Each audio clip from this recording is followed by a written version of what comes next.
Hello kids, how are you? I hope you all are very fine. So finally welcome all of you to my प्यारा सा YouTube channel. I hope आप सबने बहुत अच्छे से पढ़ाई की होगी, अब तक की सारी वीडियोस अच्छे से देखी होगी, चैनल को सब्सक्राइब एंड वीडियोस को लाइक कर दिया होगा। अब हम स्टार्ट करते हैं साउंड का पार्ट 4। ठीक है, फटाफट से आओ बच्चों, इस चैप्टर को आज खत्म करना है। सो जल्दी से इसे स्टार्ट करते हैं और इसको दी एंड दे देते हैं। देखिए, अब हम पढ़ने जा रहे हैं रिवर्बरेशन। क्या पढ़ने जा रहे हैं हम? रिवर्बरेशन। देखो, मैंने आपको पिछली क्लास में भी रिवर्बरेशन के बारे में बहुत अच्छे से बताया था। ये क्या होता है? Multiple reflection of the sound होता है। ठीक है, ये किसकी वजह से होता है? मल्टीपल रिफ्लेक्शन ऑफ साउंड की वजह से होता है। Basically the persistence of sound in the big whole. जब आप किसी होल में बैठते हो मूवी देखने के लिए, तो आपके पास साउंड बार बार आती रहती है। वो किस वजह से आती है? रिपीटेड रिफ्लेक्शन ऑफ साउंड की वजह से आती है। आखिर जो मूवी की साउंड है वो किससे रिफ्लेक्ट हो रही है? मूवी की साउंड वॉल से, सीलिंग से, फ्लोर से, मतलब जमीन से, छत से, वॉल से, हर जगह से रिफ्लेक्ट हो रही है मूवी की साउंड, और वो आप तक पहुंच पा रही है। तो इसी को हम क्या कहते हैं? रिवर्बरेशन। क्लियर?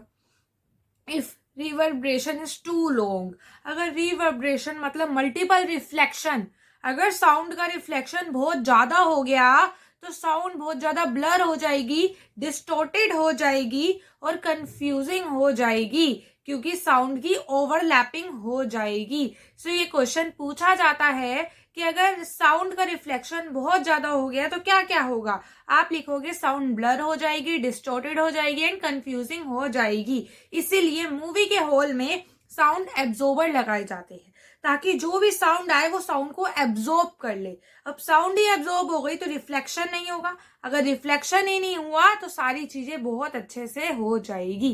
क्लियर? अब हम पढ़ते हैं method to reduce reverberation in the big hall. आखिर अब हम क्या करें कि ये जो रिवर्बरेशन है, मल्टीपल रिफ्लेक्शन है, ये ना हो, हमारी साउंड बिल्कुल भी ब्लर ना हो। ऐसा हम क्या करें गाइस? तो जल्दी से आइए, आपको बताती हूँ। पैनल्स लगा दो, मूवी हॉल में जाओ और पैनल्स लगाओ। पैनल्स किसके बने होने चाहिए? कंप्रेस्ड फाइबर के बने होने चाहिए। किसके बने होने चाहिए? कंप्रेस्ड फाइबर बोर्ड के बने हुए होने चाहिए। और आप उसको वॉल पर लगा दो और सीलिंग पर लगा दो। ये जो फाइबर बोर्ड होता है ये साउंड को एब्जॉर्ब कर लेता है। तो अगर तुम फाइबर बोर्ड के पैनल्स लगा दोगे तो बेसिकली तुम्हारी पूरी की पूरी साउंड एब्जॉर्ब हो जाएगी। क्लियर? नाउ हैवी कर्टेन्स लगा दो। कर्टेन्स लाइट होते हैं और हैवी होते हैं, तो मैं हैवी वाले लगाने हैं, बिकॉज हैवी कर्टेन्स ज्यादा साउंड को एब्जॉर्ब करते हैं as compare to light curtains. Is it clear? Now heavy curtains आप लगा दो डोर पर और विंडो पर। कारपेट्स लगा दो फ्लोर पर। जब भी आप फ्लोर पर कारपेट लगाते हो तो साउंड जल्दी एब्जॉर्ब हो जाती है, तो मल्टीपल रिफ्लेक्शन नहीं होगा और आप रिवर्बरेशन से बच जाओगे। Now seats are made of material having sound absorbing property. आखिर जो मूवी हॉल की सीट्स होती है वो ऐसे मटेरियल से बनी होती है जिसके अंदर साउंड एब्जॉर्बिंग प्रॉपर्टीज होती है। Is it clear? एप्लीकेशन क्या है? आखिर कहाँ कहाँ रिफ्लेक्शन ऑफ साउंड होगा? मैम हमने देख लिया, ऑडिटोरियम में तो हो रहा है, मतलब मूवी हॉल में तो हो रहा है, और कहाँ कहाँ होगा? मेगाफोन में भी रिफ्लेक्शन होता है, लाउड स्पीकर, बल्ब हॉर्न, ट्रम्पलेट्स, शहनाई, हर जगह रिफ्लेक्शन होता है। ठीक है, हमने इनको बनाया ही क्यों है? साउंड को भेजने के लिए, to send sound in a particular direction without spreading all around. तो बेसिकली ये सारी की सारी चीजें साउंड को एक ही डायरेक्शन में भेजती है। देखो, मेगाफोन हो गया, लाउड स्पीकर हो गए, बल्ब हॉर्न हो गया, तो ये सारी की सारी चीजें साउंड को एक ही डायरेक्शन में भेजती है और साउंड को स्प्रेड नहीं करती है। Clear guys? Now come to next point. All these instrument, ये जो सारे के सारे इंस्ट्रूमेंट है, इनके पास एक फनल ट्यूब होती है। क्या होती है गाइस? फनल ट्यूब होती है जो साउंड की वेव्स को रिफ्लेक्ट बैक कर देती है ताकि ऑडियंस तक साउंड पहुंच पाए। अगर मैं शहनाई बजा रही हूँ तो इसमें एक फनल ट्यूब है, जो साउंड निकलेगी वो रिफ्लेक्ट बैक होके मेरे तक नहीं, ऑडियंस तक आएगी, और ऑब्वियसली मुझे भी सुनाई देगी। मैं कुछ बोल रही हूँ तो मुझे तो सुनाई देगा ही। सो बेसिकली फनल की वजह से रिफ्लेक्शन होती है। ये क्वेश्चन भी पूछा जाता है। In this amplitude of sound wave add up to increase the loudness. ठीक है, तो बेसिकली लाउडनेस भी बढ़ जाती है। अगर हम बात करें स्टेथोस्कोप की, सबको पता है कौन कौन यहाँ डॉक्टर बन रहा है, मैं तो बन रही हूँ जी। ओके, सो बेसिकली अगर हम बात करें स्टेथोस्कोप की, तो ये रहा तुम्हारा स्टेथोस्कोप। समझ आ गया, ये क्या है? स्टेथोस्कोप। ये एक मेडिकल इंस्ट्रूमेंट है। बच्चा बच्चा जानता है कि एक मेडिकल इंस्ट्रूमेंट है जो डॉक्टर हमारे हार्ट पे लगा के हार्ट बीट सुनना चाहता है। तो आखिर ये हार्ट बीट सुनी कैसे जाती है, जल्दी से आओ मैं आपको बताती हूँ। बेसिकली होता क्या है, it is a medical instrument used for listening the sound produced in human body, mainly in the heart and lungs. तो स्टेथोस्कोप से तुम दो जगह की आवाजें सुन सकते हो। किसकी मैम? सबसे पहले तुम हार्ट की आवाज सुन सकते हो और तुम लंग्स की आवाजें सुन सकते हो। The sound of the heart beat, जो हार्ट बीट की साउंड होती है वो डॉक्टर के कानों तक पहुंचती है। कैसे मैम, कैसे पहुंच जाती है? अगर मैं स्टेथोस्कोप आपकी छाती पे लगा दूं, चेस्ट पे लगा दूं, तो आपकी ये जो हार्ट की साउंड है ये मेरे तक कैसे पहुंचेगी? बहुत सिंपल सी बात है, बहुत सिंपल सी। जब मैं स्टेथोस्कोप लगाऊंगी, जो हार्ट की साउंड है उसका मल्टीपल रिफ्लेक्शन होगा। जब भी मल्टीपल रिफ्लेक्शन होगा साउंड की वेव का, किससे? मेरे स्टेथोस्कोप की रबड़ की ट्यूब से। ये रहा स्टेथोस्कोप की रबड़ की ट्यूब, इसके ऊपर साउंड की वेव का मल्टीपल रिफ्लेक्शन होगा और साउंड मेरे तक आ जाएगी, मतलब साउंड डॉक्टर तक आ जाएगी। तो ये देखो, तुमको दिख रहा है ये रबड़ का ट्यूब, ये रबड़ दिख रहा है। ये अगर हार्ट पे लगाया गया, ये रहा तुम्हारा हार्ट, ठीक है? तो बेसिकली हार्ट पे लगाया गया तो इसकी जो सारी साउंड है वो रिफ्लेक्ट बैक हो जाएगी और मेरे कानों तक पहुंच जाएगी। क्लियर? अगर हम बात करें साउंड बोर्ड की, तो साउंड बोर्ड क्या होता है गाइस? 1 minute, yes. अगर हम बात करें साउंड बोर्ड की, so what is sound board? तो बिग बिग हॉल के अंदर, ऑडिटोरियम्स के अंदर साउंड एब्जॉर्ब होती है वॉल से, सीलिंग से और सीट से। ठीक है, हमको पता है हॉल के अंदर ये तीनों चीजों में साउंड एब्जॉर्बेंट होते हैं ताकि साउंड का रिवर्बरेशन ना हो। तो हम एक कर्व्ड बोर्ड भी लगा देते हैं स्पीकर के पीछे। ठीक है, कहाँ लगाते हैं? Behind the speaker, so that his speech can be heard easily by the audience. तो सपोज करो ये तुम्हारे स्पीकर है, ठीक है, यहाँ पर एक बोर्ड लगा दिया जाता है जो सारी की सारी साउंड को क्या करता है गाइस? रिफ्लेक्ट करता है, ताकि सारी की सारी साउंड ऑडियंस तक पहुंच पाए। ठीक है, तो साउंड बोर्ड बेसिकली साउंड को रिफ्लेक्ट करता है ताकि सारी की सारी साउंड ऑडियंस तक पहुंच पाए। Is it clear? नाउ ये देखो, ये रहा तुम्हारा साउंड बोर्ड।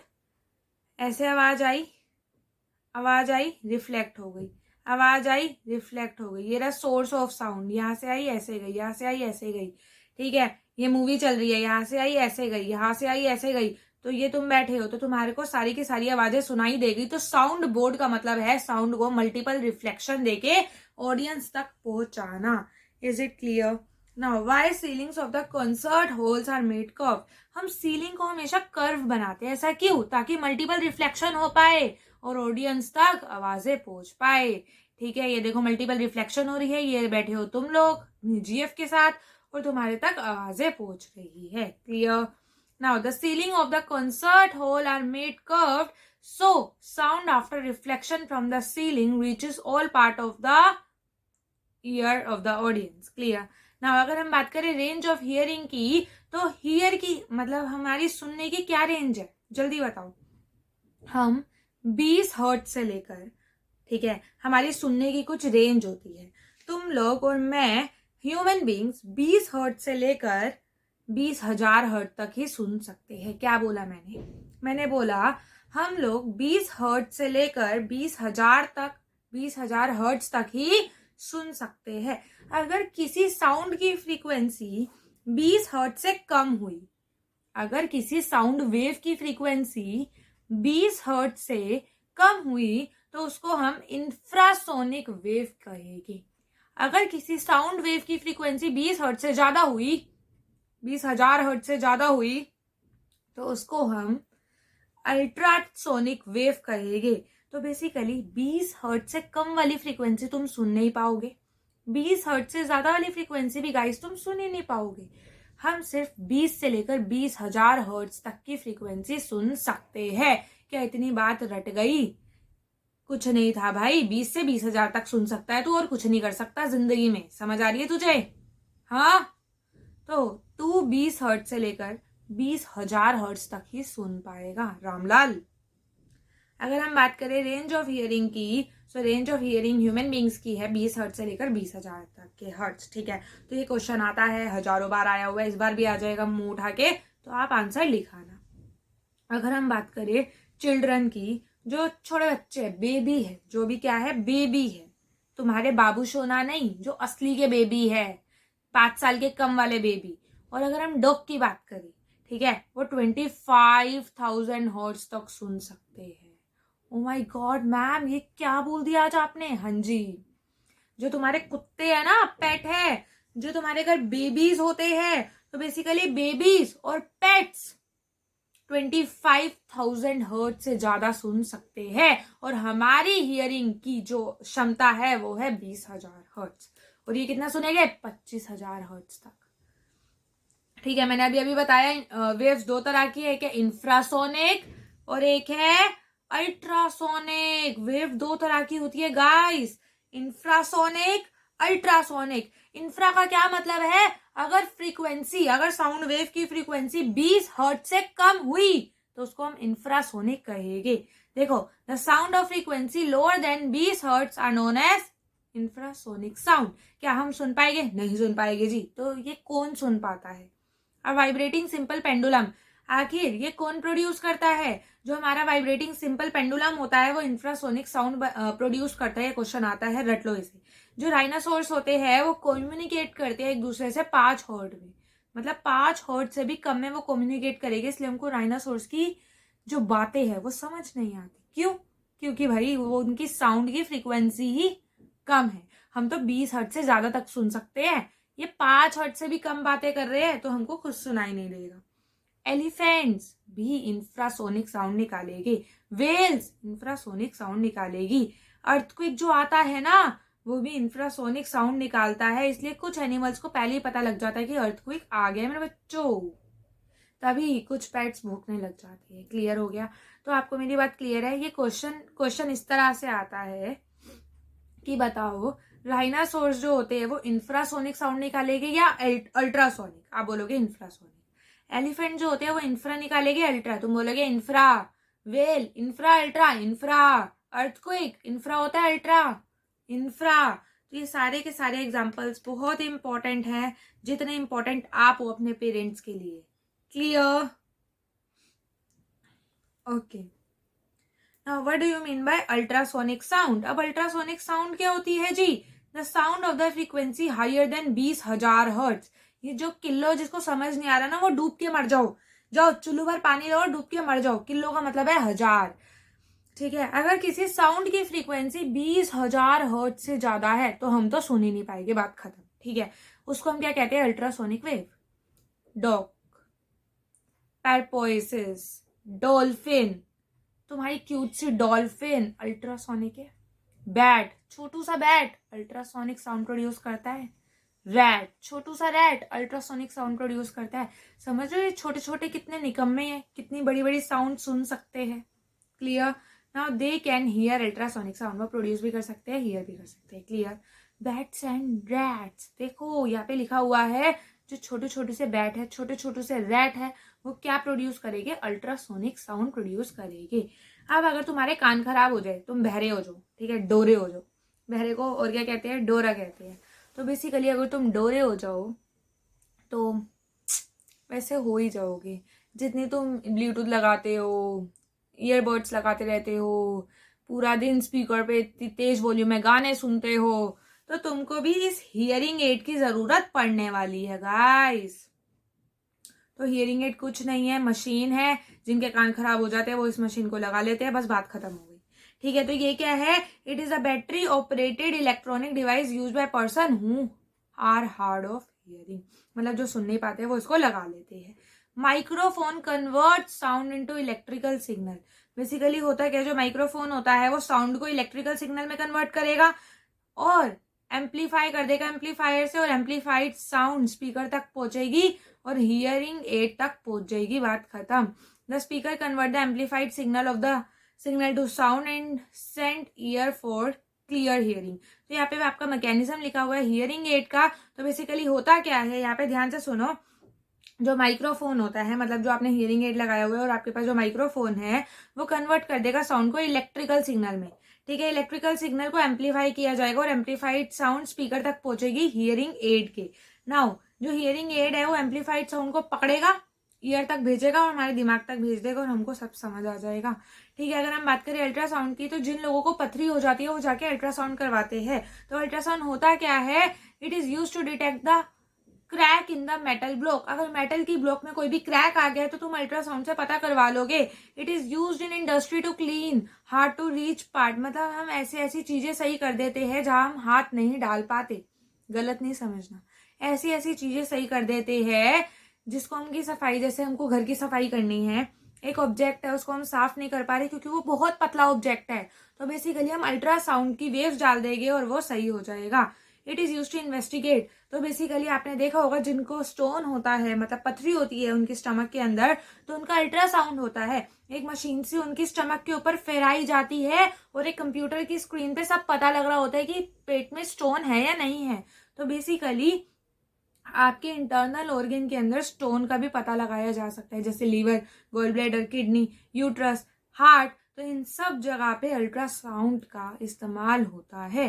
ठीक है, इकोकार्डियोग्राफी क्या होती है, ये वो वेव होती है जो यूज होती है to reflect the action of the heart and the images are form. This technique is called echocardiography. तो ध्यान से सुनना, cardio means heart, cardio means related to heart.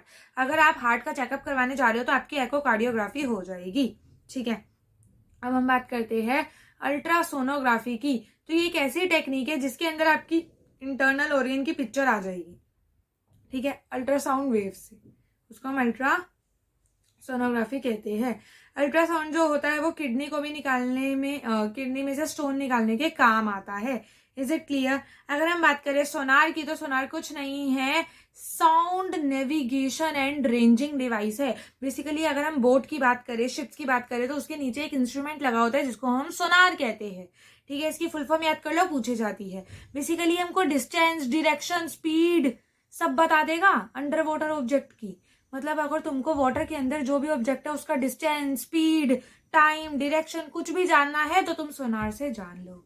कैसे मैम? सोनार के पास एक ट्रांसमीटर होता है, मतलब ट्रांसमिट करने के लिए, रिसेप्टर होता है रिसीव करने के लिए, receptor is receive, transmitter is to transmit, और एक डिटेक्टर होता है डिटेक्ट करने के लिए जो बॉटम ऑफ द शिप पर लगा हुआ होता है। बेसिकली होता क्या है, मल्टीपल रिफ्लेक्शन जाती है, किसी भी ऑब्जेक्ट से टकराएगी और डिटेक्ट होकर हमको पता लग जाएगा कि आखिर हो क्या रहा है बॉटम ऑफ द सी में। इसे पढ़ लेना, बहुत आसान है। Clear? Speed of the sound through sea water. अगर हम speed of the sound sea water की बात करें तो कितनी होती है मेरे बच्चों, कितनी होती है? v is total distance travel by wave is 2d, तो 2d is equals to v into t, और इसको हम एको रेंजिंग कहते हैं। Is it clear to you? अगर हम बात करें सोनार कहाँ पे यूज होता है, तो इसे रट लीजिए, डेप्थ ऑफ सी में यूज होगा, अंडर वाटर हिल में यूज होगा, वैलीज में यूज होगा, सबमेरीन में यूज होगा, आइसबर्ग, संकन शिप, इन हर जगह पे यूज होगा ताकि हम ऑब्जेक्ट्स को डिटेक्ट कर पाए, उनकी डायरेक्शन निकाल पाए।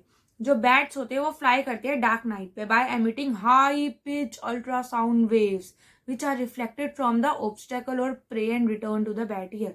ठीक है, ये सपोज करो ये बैट है, ये बैट आधी रात को घूम रहा है। अब बेसिकली ये कि बहुत ज्यादा अल्ट्रासाउंड वेव निकालेगा, हमें नहीं सुनाई देगी। ठीक है, अल्ट्रासाउंड निकाल रहा है तो हमें सुनाई नहीं देगी। तो बेसिकली इसने बहुत ज्यादा साउंड निकाली, अल्ट्रासाउंड वेव्स निकाली, वो जो वेव्स होगी वो इसके प्रे तक जाएगी जिसको ये खाना चाहता है, और वहां से रिफ्लेक्ट बैक होके बैट के ईयर में आ जाएगी। तो बैट को पता लग जाएगा कि उसको खाने के लिए, मतलब कोई जिसको वो खाना चाहता है वो बंदा वहां पे पड़ा है, उसको जाके खा लेगा। Is it clear? तो बेसिकली रिफ्लेक्शन ही बैट की हेल्प करता है अपने प्रे को ढूंढने में। प्रे मतलब बैट जिसको खाना चाहता है, तो वो उसका प्रे है। तो बेसिकली ये हो गया खत्म स्ट्रक्चर ऑफ ह्यूमन ईयर। बहुत सारे स्कूल्स में नहीं पूछा जा रहा, तो अगर आपको स्ट्रक्चर ऑफ ह्यूमन ईयर की भी वीडियो चाहिए तो प्लीज गाइस कमेंट बॉक्स में बता दीजिएगा। तब तक के लिए ओके बाय। और अब ये चैप्टर ओवर हो चुका है। wait for the next chapter now. Bye bye.